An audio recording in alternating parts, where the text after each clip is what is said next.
When I got into this business 25 years ago, there was a huge price difference between what you and I would call operational real estate and the big four asset classes. Why do hotel cap rates, why are they always 300-400 basis points higher than the typical office building or other asset type? You know why? Because it's an operating business. It's hard to run. There are greater risks. But what's been happening now is many of these forms of operational real estate are now being priced at the same levels as the other forms of real estate. And there are two reasons for that. One, the operating intensity of regular real estate, office, retail, multifamily has gotten higher to some degree, but also because the big money is starved for yield, so they're going to price it down. They've also gotten more operationally effective. So it's a long, fancy way of saying this. If you're going to get into data centers, don't just buy it because it has a good yield and a good future. Do it because you have a good operator. Hello, everyone. My name is Chris Powers, and I want to thank you for joining me on the Fort Podcast today. This show is an open-ended discussion and journey covering real estate, business, entrepreneurship, and investing. I would love to hear from you by tweeting me at Fort Worth Chris on Twitter. Hey guys, it's Chris. Thank you so much for joining me on the Fort today. I have Spencer Levy, the chairman of America's research for CBRE and also their senior economic advisor with me today. As y'all know, CBRE is the largest real estate company in the world, and Spencer runs their research department in North America. And so he has a ton of data of what's going on in the real estate world. Today, we cover a lot about what COVID has done across multiple asset classes and markets, why he's super bullish on cities like LA and New York and Chicago and San Francisco. We talk about office and retail. We talk about the predictions that he has for 2021. We talk about the interest rate environment and some of the technologies that are going to come over the next year and decade that'll have a great impact on real estate. You really don't want to miss this one. I learned a ton, and I'm sure you will too. So thank you for continuing to join me. Spencer, welcome to the show. Thank you for having me. It's a pleasure to have you today. I wanted to start out by just getting a little bit on kind of your background and story growing up. Well, Chris, I grew up in New York, lived the first few years of my life in Queens, moved to Harrison, New York, and then moved on to Cornell University undergrad, Harvard Law School, and been in the real estate business for 25 years. So delighted to be here today talking with you. Awesome. And you're currently at CBRE. You're the chairman of research. Can you just, one, break down kind of what that means and what your job looks like? Sure. Well, I'm essentially the chief spokesman for the company on real estate matters in the Americas. And so I do a tremendous amount of both my own media and media like your terrific show here, Chris. But also I'm advising clients every day, speaking to the largest investors all over the world about where to put their money and why. I'm also mentoring hundreds, if not thousands, of CBRE employees as I'm the executive sponsor of our Rising Professionals organization and do lots of work with our other affinity groups. So it's really a combination of external spokesman, advisor to the largest clients, and mentor to some of our great young professionals. And when you think about research, how do you all get your research and how do you know what folks should be kind of researching? Does it come from you out of a board meeting? Hey, we need to look into this, or like how does research funnel up? Well, it's really a top-down and bottom-up process. And so I would say that we have an enormous research group. I don't know the precise number, but something like 600 professionals around the world that do nothing but research. In the Americas, it's like 350. And the Americas is Canada through Latin America. And most of what we do is on-the-ground local research in each of the markets in which we sit on the major asset classes, primarily office and industrial, but we also have research in retail, multifamily, and hotels. So that's on the ground up, bottom up basis. But the top down stuff that we do is in a combination of capital markets, dealing with our economic forecasts. And then we also have the opportunity to do research when there's a special opportunity. So one example of that is, for instance, I host my own podcast where maybe you'll be my guest one day, Chris. I love it. And the podcast is called The Weekly Take. And we had on there the other day the CEO of Hudson Pacific Properties, Victor Coleman. And because we got Victor, we were fortunate enough to get Victor as a guest. We did a special report on media and real estate. And that's not unique. I just did a podcast last week with the CEO of Oxford Properties, Michael Turner. And we attached to that the report that we put out last week on global capital flows. So it's a combination of the big picture, bottom up, top down materials, but also this opportunistic stuff when the opportunity presents itself on issues that are important today. I love it. Well, diving into just the research, across the industry, obviously we're living in kind of a different world than I think we expected to be in 2020. But maybe my first question, since you are getting to see a lot of the leading indicators and data, not only in North America, but through your counterparts that are foreign, were you seeing COVID and its implications early on before the rest of the U.S. was? And was there something particular that was standing out to you? Well, I would say I saw it before others, in part because I saw what was happening in China before most people saw it because we have colleagues on the ground there. But I also, to be very direct, I misread it. Yep. When I say I misread it, there were many areas where we were too optimistic. There were some areas where we were too pessimistic, and I will own up to both. An area where I was too optimistic was based upon what I had observed in Asia and China specifically, where they had this hard shutdown and they largely reopened. I thought that would be the pattern that we would follow here in the United States and Europe. Obviously, that wasn't the case. China followed what I called the 3 T's, testing, tracking, and technology. I thought that would be enough. It wasn't enough. We are now vaccine dependent, which was not where we thought we would be. But clearly, because we missed that one assumption, it made us too optimistic about when the offices are going to reopen, optimistic about CBD multifamily. But at the same time, we were also too pessimistic about industrial. We thought industrial was going to have a tough year in 2020 and rebound in 21. That was wrong. Industrial had a bad 3 weeks and is now at record levels of pricing, rents, land values, and otherwise. That follows pretty much to some of my gut instincts. I did not think we would be in it as long as we have been. This is kind of a big question, but it probably has lots of answers. But as it stands today, are there things that pop out to you that your research is showing is like, how is the U.S. doing? Is there anything, big that we should be thinking about, both as opportunities and challenges? Sure. And the way I break that question down is into the macro and to the micro. The macro is the overall economy, the stock market, interest rates, all those big issues. And the micro, well, what does all this mean for commercial real estate? And I think the green shoot is a term that we use a lot. What is the green shoots coming out? And the green shoots is the macro. The macro is better than you think it is in your gut. And it's better because of tremendous government support primarily. But you see it showing up in things like the stock market. But the additional support that we expect from the government, whether it comes pre or post inauguration, I don't know. But another $1 trillion is coming in. That's a lot of money. And that additional stimulus, combined with the fact that we are in relatively good shape from a individual balance sheet perspective, a lot of personal savings, there's pent up demand. So when the doors open, when the vaccine is taken hold, you will see faster recovery, I think, than most people believe, given how much dry powder there is. That's the macro thing. The micro thing where I see opportunities are many of those sectors that have been hardest hit.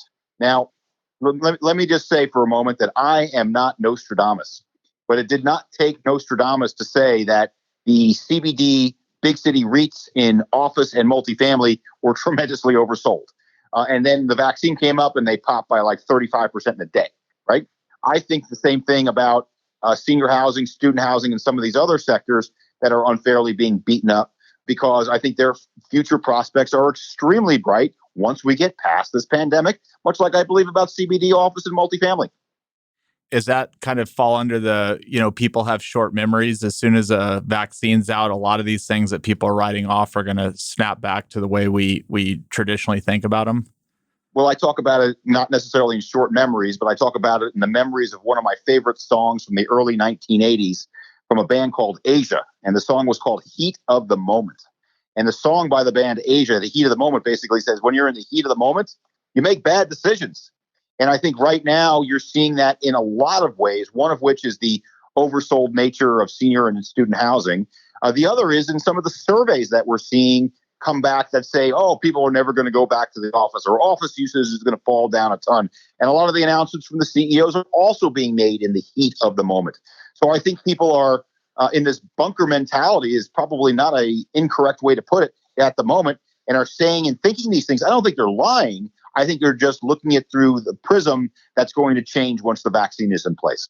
So if we just spoke about office, is there an indicator you're seeing besides maybe word of mouth and some sentiment that as soon as the vaccine comes back, people are going to fill back up? Is that people saying they're sick of being at home, sick of being on Zoom, or is there something you're seeing that gives a nice bull case for, call it, CBD office? Well, it's more than that. There's both a research answer to that, and then there's a capital markets answer to that.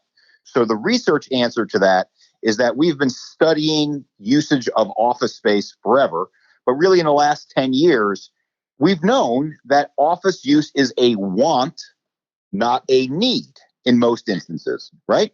But if you take a look at the studies we've done, people want to be there because they're going to be happier, more productive. You're going to attract and retain talent.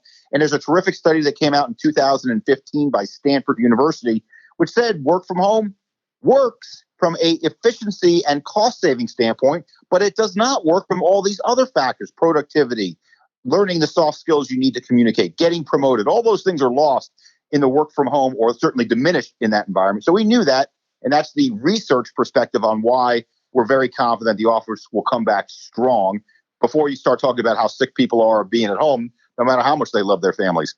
And so the second factor is the capital markets factor. And there's an old expression in politics, I guess it's from the Watergate era: follow the money, right? Well, I follow the money when it comes to what does the big money really think. And we have recently executed, or are about to execute, 4 or 5 large triple net office transactions with large credit tenants, all of which were either won by, or the number 2 bidder was a foreign bidder, all of which are pricing at or above pre-COVID levels. Wow. You heard that right. Wow. What are they doing? They're betting on the future of office. So that to me is objective evidence that, the big money thinks this is going to be okay. But the one area I don't want to oversell that point, because there are some things that are not green shoots. And the things that are not green shoots is leasing activity, way down. And it's way down. The leasing that's being done for leases that are coming to term is people are, to use a very technical term, kicking the can down the road, signing short-term 1 to 2 year deals before they figure out what to do. The other thing that's an opposite of a green shoot, that's a real negative out there, is all the deals I just mentioned as comps are single tenant, net lease, long-term credit tenant. Multi-tenanted office buildings with short-term WALTs, weighted average lease terms, the market right now has still not gotten to price discovery. We're just not there yet because we haven't seen enough trades, number one. And number two, the debt capital markets have not healed. The debt capital markets have healed for multifamily and for most industrial, but for multi-tenanted office, they have not healed, certainly not enough to give people confidence to be bidding at levels that they were pre-COVID for multi-tenanted office. Okay, let's have the same conversation about, I know retail is a big word, but the opportunities and challenges in retail. Anything standing out to you? Well, I think there's the obvious and the things that are less obvious. The obvious is the areas that are doing fine, that are pricing pre-COVID to the extent they trade. And by the way, there's just not a lot of trades, is grocery anchored, pharmaceutical anchored, right? That's obvious. What's not as obvious is that some of these other forms of retail are doing better than people think, particularly big box, what we would call 4-wall retail. What's 4-wall retail? It's retail that's standalone. And this is like a Lowe's or a Home Depot or a Target. And why is that so important to be a 4-waller?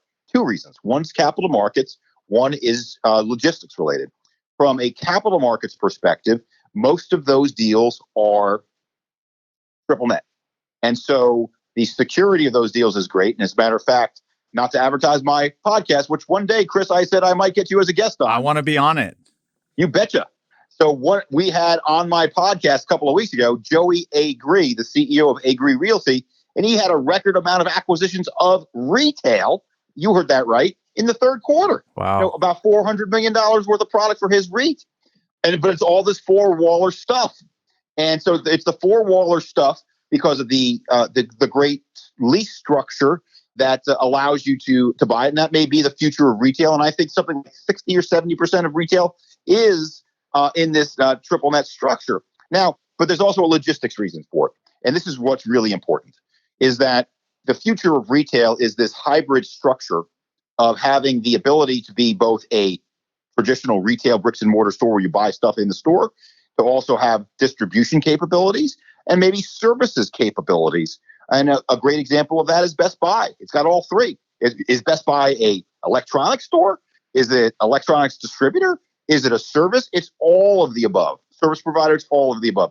And that's why we like that, what we call four wallers. Those are doing quite well. But even you move beyond that to areas that have had more troubles like power centers, there's a lot of demand for power centers right now to buy. I was on the phone the other day with the CEO of a publicly traded retail REIT, and they'd like to back up the truck on power centers in good areas with good demographics, because good rooftops still mean good retail, but there's still a tremendous bid-ask spread there.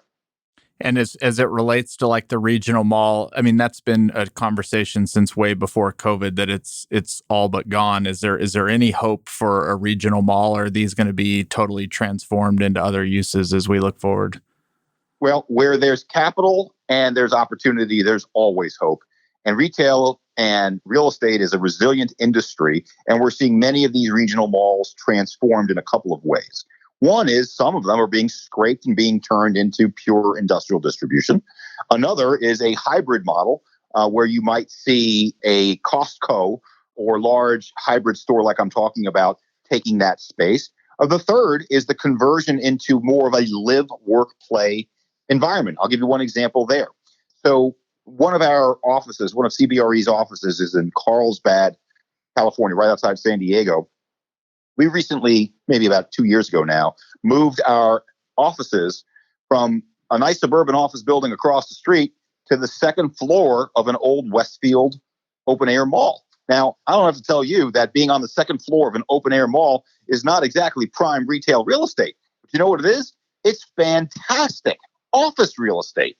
And so that combined with the multifamily in the area, that's another trend, this converting it into what we would call an urban suburban environment. Walkability, multifamily, office, retail, all in the same place. So I think you're going to see some of them are going to be scraped to be industrial. Some of them are going to be converted into things like Costco, which is this hybrid retail industrial model.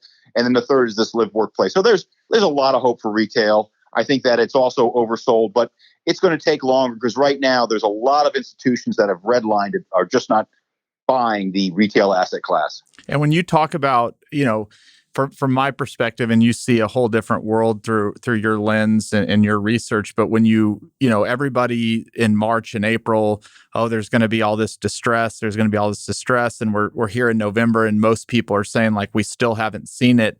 Are you expecting to see some of that, or is there so much dry powder on the sidelines that as soon as a vaccine opens up and people kind of rebound, we're almost going to skip this whole distress market? Or is there anything that you see that could be put into distress?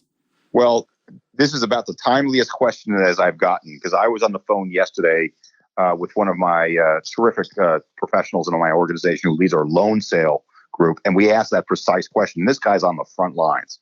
This is the guy who's valuing loan books for banks, for conduit lenders, and for others. And he gave an answer, which I'm just going to essentially parrot here, which there are two distinct schools of thoughts here, from really smart, really highly, big pools of capital. One pool thinks it's never going to happen, that you're never going to see distress. The other ones think that the dam is going to break and eventually the CMBS lenders take their assets back. And that's where I was until I had this conversation with my colleague. But now I think that you may not see it. And his answer was, first of all, there's so much money out there right now, and it's new money that's chasing distressed deals, that they're getting priced up to levels that are almost par, which is like stunning. The notes and, doing the math on that, well, you and I can both have fun with that, but that's not easy to find the mathematical answer at those levels. That's part A to it. And part B to it is the practical part of it.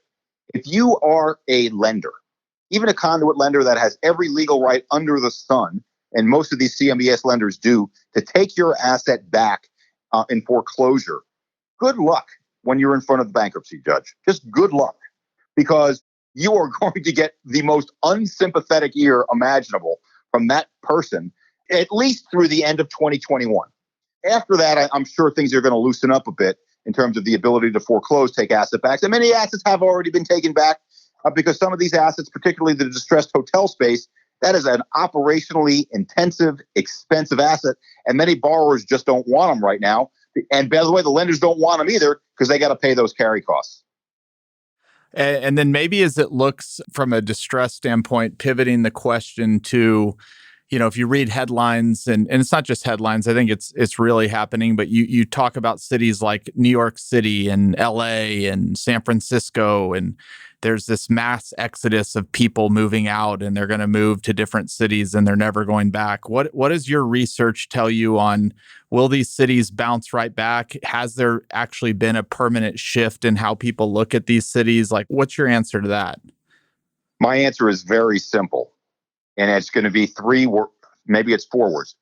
If you are running from these cities, good, because I'm running into these cities and I'm prepared to back up the truck with investing in these cities because the future of New York, San Francisco, Chicago is extremely bright. And it comes down to one word: talent. They are going to be the greatest talent attractors and creators in the world forever because they have not only tremendous live, work, play environments, they also have virtuous cycles in things like infrastructure. They also have a tremendous amount of capital that's there that is going to continue to go there. So I think anybody that's writing off New York, San Francisco, et cetera, call me and sell me your assets, because I'll tell you what, the long-term prospects of those cities is still bright, notwithstanding the fact there is objective evidence of some move to the southeastern United States, to Texas, where I know you're in Fort Worth, Texas right now, and into the Southwest. But I think that the highest paid, high quality talent will still flock to the major cities. Their future is bright, but let me just also be clear. The next year is going to be rough. It's after that when they're going to really start to reemerge. So 2021 will be rough. And I don't know if y'all do any research on this, but agree with everything you said on the talent. Does any of folks moving out of these cities have to do with, this kind of polarization of how, I don't know how to say it, how their governments have handled this and the extremism that you kind of see? Is there any research showing that will be quickly forgotten when a vaccine comes out? Well, I think what you're asking is two questions. You're asking the question of, have those places that have had heavy lockdowns going to perform worse than those that have had less heavy lockdowns? But I think it's a broader question of local government and how much of a role does it play into your real estate investing decisions. The bottom line is that it plays a significant role in your real estate investing decisions. And as a matter of fact, I think it plays a much greater role than does federal decisions.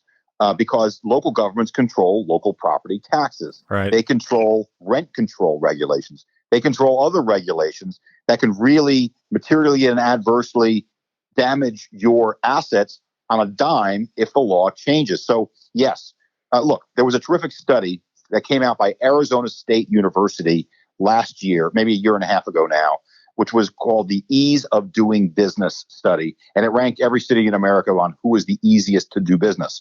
Well, number one was Oklahoma City, but number two was Arlington, Virginia, Northern Virginia. And that's why we're seeing some big companies, particularly a lot of tech companies, moving there. Now, it's not fatal to San Francisco, New York, Boston, et cetera, that they scored poorly, because they all scored poorly. So when you're competing in New York versus San Francisco, they're difficult places to do business, but they are equal from an ease of doing business perspective. And when you're looking in these markets, you can't look at them on a cost basis, right? If you look at them on a cost basis, you're going to misread the market.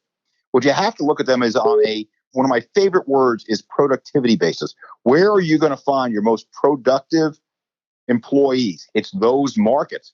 And yeah, it's going to cost you more to live there. It's going to cost you more to occupy there. But even in these super high cost markets, the percentage of cost of running a business of their real estate costs versus their labor costs is still, in most markets, less than 5% is their real estate cost versus their other costs. Now, in some of these bigger markets, the San Franciscos and New York, they can creep up into that 7, 8, 9% range. But nevertheless, for most markets, it's pretty low, and it's worth paying more for the most productive employees.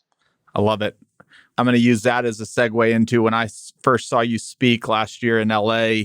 you had a slide up that was it was basically putting all the markets across the country, and it was highlighting some of the markets that, I don't think people think about as much. And I think it was Kansas City. I think one of your axis was like liquidity in the market and then what you could buy for on a cap rate. And cities like Kansas City, you had kind of talked about, these are cities that aren't being talked about as much that are really going to grow. And so maybe a question for you is, what are some markets across the country that you think are maybe overlooked that are going to be over the next decade really robust cities besides maybe Kansas City? Well, let me tell you why I mentioned Kansas City. Kansas City has been a laggard market forever.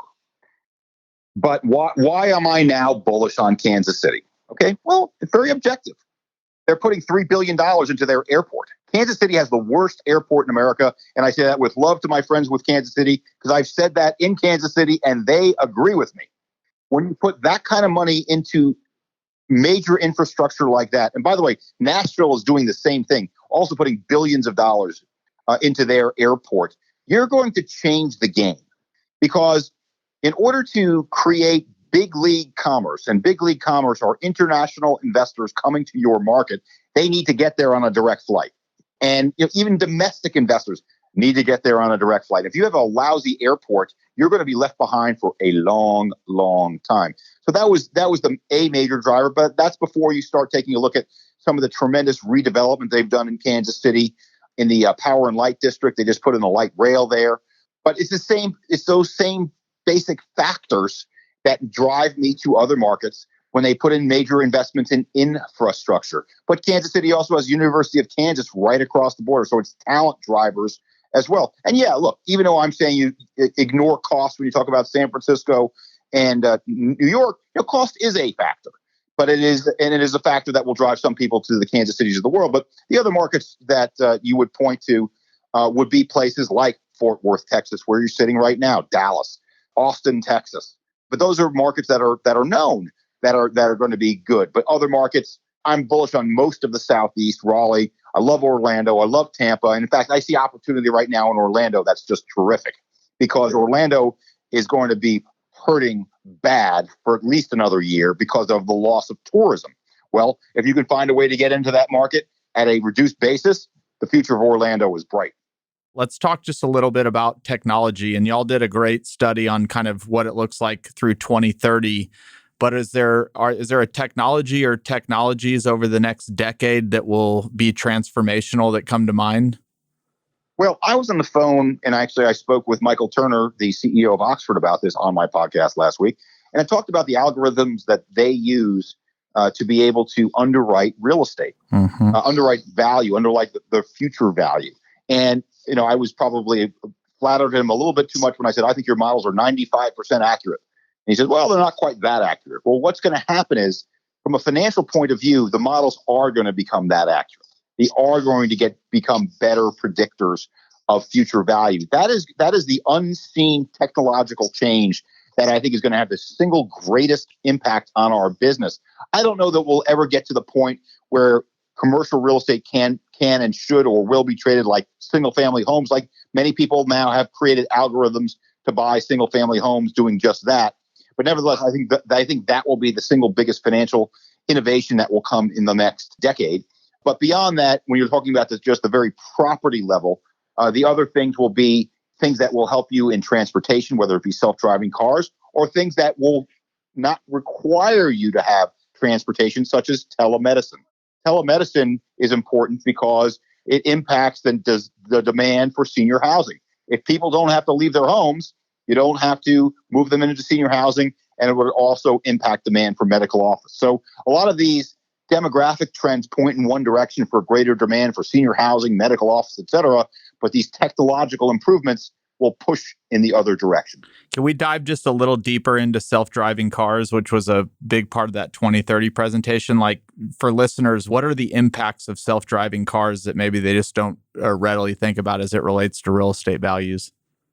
Well, when you look at real estate from a traditional perspective, certainly for retail and often for other asset types, you put circles, concentric circles around your property to determine the zone, certainly for retail, for who are the shoppers and 1, 3, 5, 10-mile zone, and then others for what we would call the walkability zone. Okay, the Right. walkability zone is really important when you're dealing with office real estate and hotels and multifamily. And what self-driving cars do is they expand that walkability zone, and they expand it. Scooters do it too, and so do bicycles. I mean, but self-driving cars are a game changer because self-driving cars means that it applies to everybody. Because older folks are not going to get on a scooter; they will get in a self-driving car.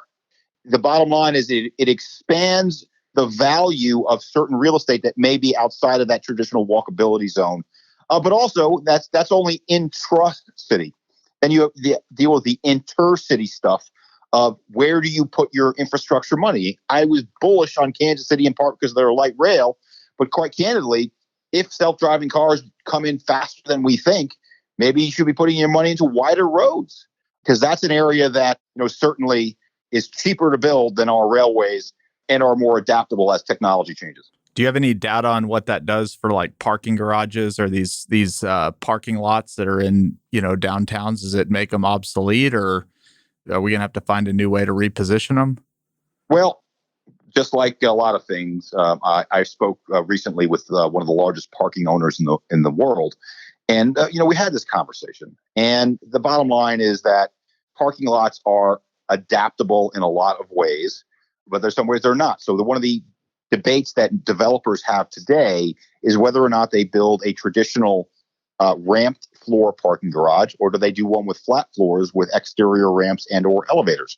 And the reason why most people are still doing the ramped floor parking garages is because you can't make the business case to spend the extra money on the flat floor garages yet in most cases, except maybe in some high density urban locations. So I would say that some people are building flat floor garages with the anticipation of converting that space into an alternative use, such as office space, such as retail. And you're hearing some other uses like ghost kitchens as well. We're also hearing uses like affordable housing. With a combination of parking garages location and some types of manufactured housing, there is a way to convert some of these into some forms of affordable housing. Now, I'm not going to talk about the aesthetics of it because I don't know how good it'll look for have a parking garage with a bunch of trailers on it. But the bottom line is they'll work on that problem because we have an affordable housing crisis. And if we can take some of these parking garages that may one day be obsolete and turn it into some form of affordable housing, amen. Yep, that's a win for everybody. It's looking like there will be a change in power in Washington come January. Obviously, we still have not gotten the final word, but let's just say that there is. From your seat, what are some of the major impacts on commercial real estate based on kind of the new administration's thoughts that people should be thinking about? Sure. Well, look, I think it's fair to say that, with great respect to our current president, the business world has certainly moved on. Joe Biden won, and that's the way we're moving forward. And so the results of the federal election had to be analyzed, really, not just the presidential election, but the Congress and the Senate. And quite candidly, the Congress and the Senate did not go the Democrats' way.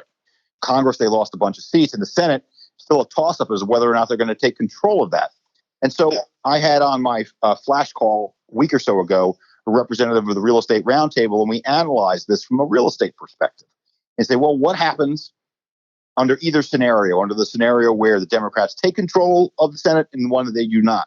And his answer was, it's about the same result, because there are many what he called Republicans in Democratic clothing in like West Virginia and some other states. So Joe Biden's, and I say worst impulse is the wrong word. Basically, the more extreme parts of his agenda will not happen based upon the results of the election, even if the Senate were to flip.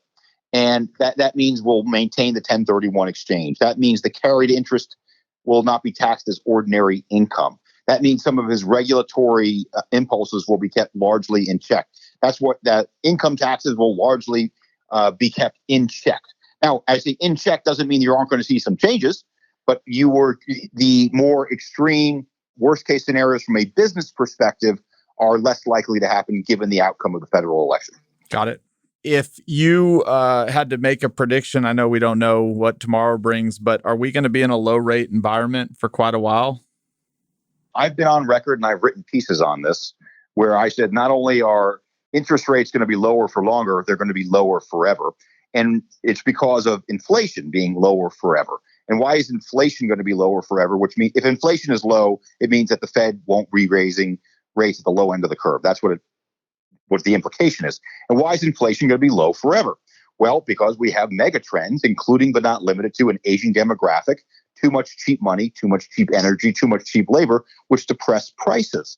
And so you combine that with the increase in the money supply, which just happened today, and the monetarist would say, oh, well, the money supply is the only thing that matters. It's going to push up inflation. And Milton Friedman fans are like jumping and say, oh, inflation is going to go up, so are interest rates. I don't believe that to be correct. And I know that Milton Friedman just rolled over in his grave when I said that. And I don't believe that's correct because I think we saw an example of that, which was the GFC, where we had a huge increase in the money supply, but we didn't see an increase in inflation. Yeah. And why? Because these other factors pushed against it. Now, a modest amount of inflation would be a good thing because inflation plus productivity, that will help the economy to some degree, will make the value of at least the face value of debt go down. But our house view is that we think that the 10-year Treasury, to look at the long end of the curve, will be at about 1.25% by the end of 2021, about 2% by the end of 2022, and then largely flatline from there. There are some others that are more bearish than that. There are some that think it stays at 1% forever. I'm not that bearish. I'm more in the probably flatline at around 2%. This is a lot of listeners, they're not huge REITs that have access to tons of information. But if I was on a call with you saying, Spencer, I need some help. I'm going into a new market and I know maybe some of it's dependent upon asset class, but if I just said, what are some data points that I should look at when I'm looking at a new market to see if it's viable? Maybe we could take like industrial as one and maybe multifamily, like high level. What are things you look for when you're looking at a market for the first time? Well, one of my clients in New York uses a phrase that I've now co-opted, and it's called durable demand drivers. Okay. All that matters are durable demand drivers, and what doesn't matter is everything else. And so if you have a way to see your way to rent growth, if you have your way to see positive demographic trends for the segments of the market that you like, if you aren't going to be swamped by too much supply along the way. So it's a combination of these durable demand drivers, but you do have to go local and look at the supply factors to see that there won't be an overbuilding in the event of the demographics being too good. So we look at demographics, I would say, is my number one factor. And by the way, the reason why I like the New Yorks and San Francisco isn't that I'm going to deny that the statistics look like they're going to lose people over the next 5 years, but what they're going to gain are highly educated, highly talented people, which drive commercial real estate demand. And so that's why we still like those markets. It doesn't mean we don't like Dallas, who's going to get a huge net gain in people, but it's a different type of demographic in Dallas than it is in New York and San Francisco. So, but now let's go to industrial for a second. And this is not my moment to throw industrial under the bus, because industrial is the land of milk and honey. And you can quote me on that. All right. And well, I guess I'm getting quoted right now. It is nothing has been better, but it's also being priced close to perfection at this point. And so when you look at a market and you look at an asset class, you can't just say, is everything good in industrial? It's better than good. It's fantastic. But didn't it give you the best risk-adjusted return when you look at your alternatives? And then you start to dig into some of the reasons, well, why is industrial so good? It's so good because of e-commerce penetration into bricks and mortar retail. Well, and did it spike this year? It did. But what's going to happen next year when people get back to ordinary uses? Well, it might not spike again. It might go down a little bit. So you have to look at these durable demand drivers. The last thing I will mention is that I had on my podcast recently the CEO of Americold, Fred Bowler, and he's the largest owner of cold storage in the world. And he said something that stuck with me. He said that the average person is still eating 3 meals a day. They're not eating 4, which means that while you might have seen a shift in demand for cold storage from restaurant use to home delivery, you did not see an increase in aggregate demand. So I'm not saying we don't need more cold storage. In fact, CBRE wrote a report saying we need a lot more of it. But I'm just walking you through the things you should be thinking about when you're looking at an asset class that's doing so well like industrial. And I wasn't going to ask this question, and maybe you have some data on it, but the one thing that I find fascinating as it relates to data centers, somebody told me the other day that the big companies like Microsoft, Facebook, Google, I mean, name them, they have it's hard for them to even project a year out how much data capacity they'll need. Do you have any comments on maybe how many data centers were behind the curve? And it seems like there's an infinity demand for that. Is that accurate? Well, look, trees don't go to the sky. And as things get more demand, the electronics get smaller. Isn't that Moore's law? The doubling of everything and everything gets smaller, that sort of thing. So look, and if you really dig into the data center industry, which is also doing incredibly well, there are some concerns about oversupply if we see not as much demand for it because of changes in technology, not necessarily that we're not creating more data. We're creating like more data on a daily basis than existed in the world until 1980, every day. Yeah. And so I'm not going to fight the data, folks.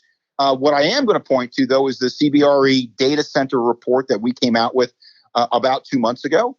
And you should really dig into that because there are some markets where we're seeing a lot of it. And the reason is because it's proximity to conduit. Electricity is enormous, and also the wiring for the internet, et cetera. But also you'd see that rents per kilowatt hour are dropping in many places, in part because of some short-term supply concerns. So the data center space is great, but you really, really need to know it. And so which brings me to where probably the fundamental point when I advise my clients on what to buy and what not to buy.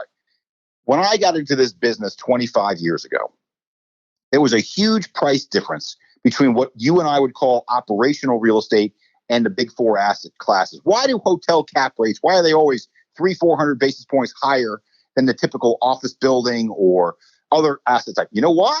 Because it's an operating business. It's hard to run. There are greater risks. But what's been happening now is many of these forms of operational real estate are now being priced at the same levels as the other forms of real estate. And there are two reasons for that. One, the operating intensity of regular real estate, office, retail, multifamily has gotten higher to some degree, but also because the big money has gotten is starved for yield, so they're going to price it down. They've also gotten more operationally effective. So it's a long, fancy way of saying this. If you're going to get into data centers, don't just buy it because it has a good yield and a good future. Do it because you have a good operator. I love it.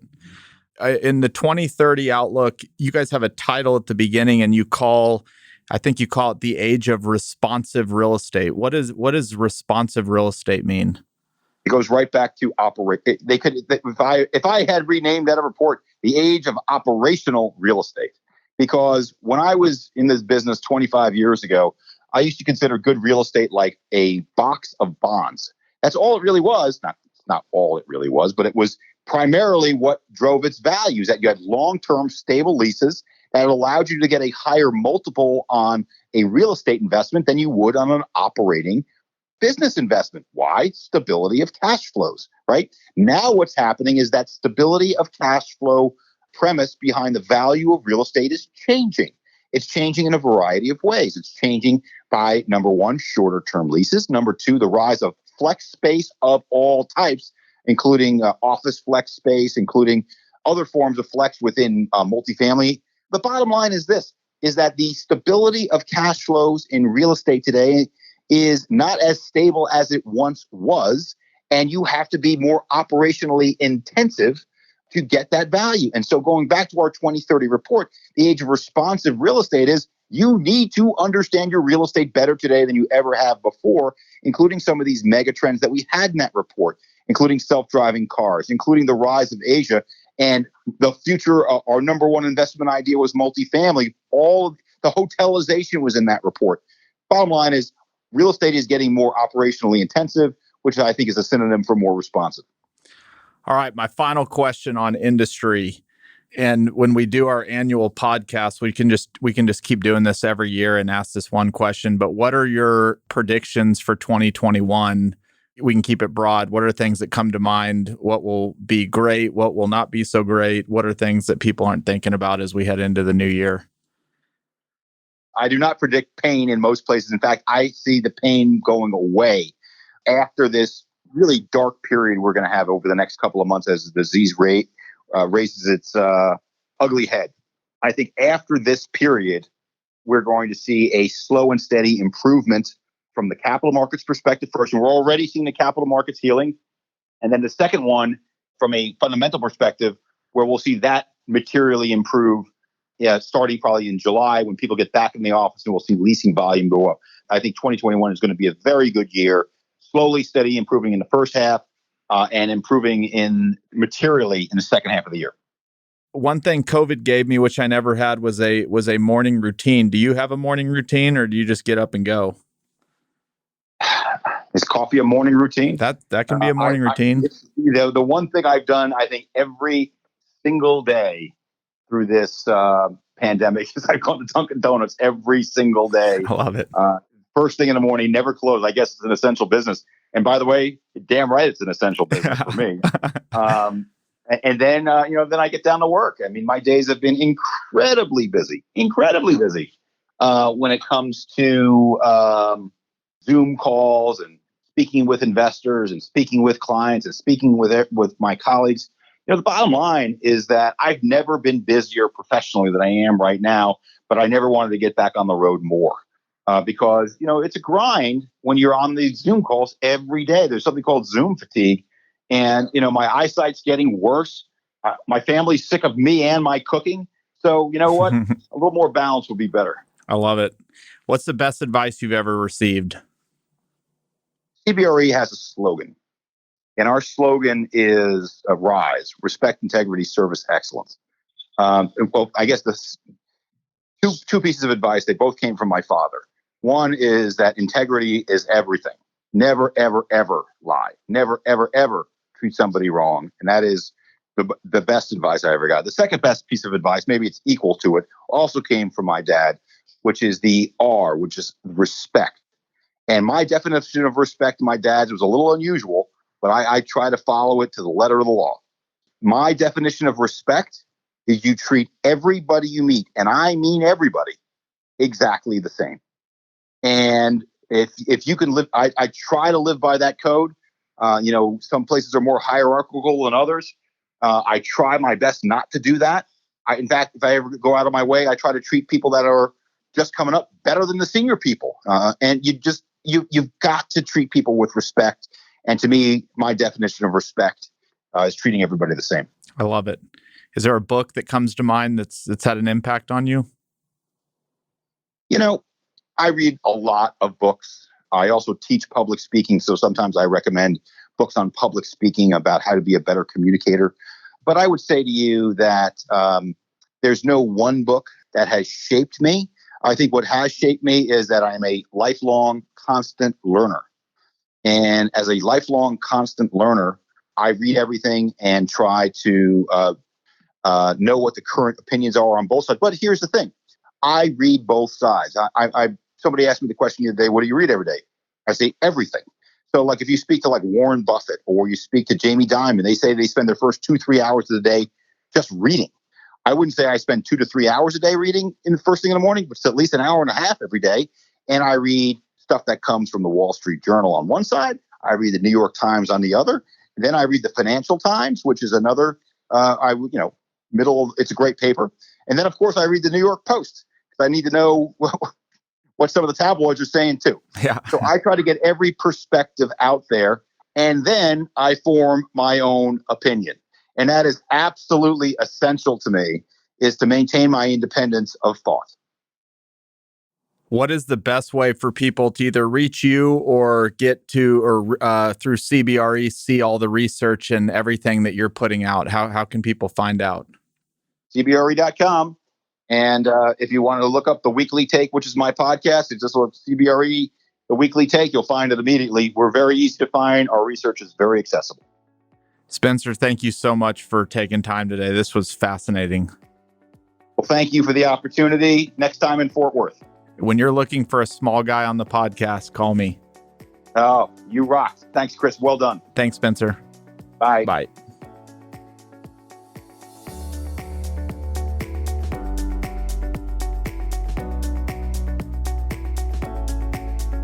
Hey everyone, it's Chris here again. Thank you so much for joining me on this journey. If you enjoyed the show, please subscribe to us on Apple Podcasts, leave a 5-star rating, or write a quick review. Thanks again, and I'll see you on the next episode. Chris Powers is the founder and CEO of Fort Capital LP. All opinions from Chris and guests of the Fort podcast are solely their own and do not reflect the opinions of Fort Capital LP. This podcast is for informational purposes only and should not be relied upon for real estate or investment decisions. The Fort with Chris Powers is produced by Straight Up Podcasts.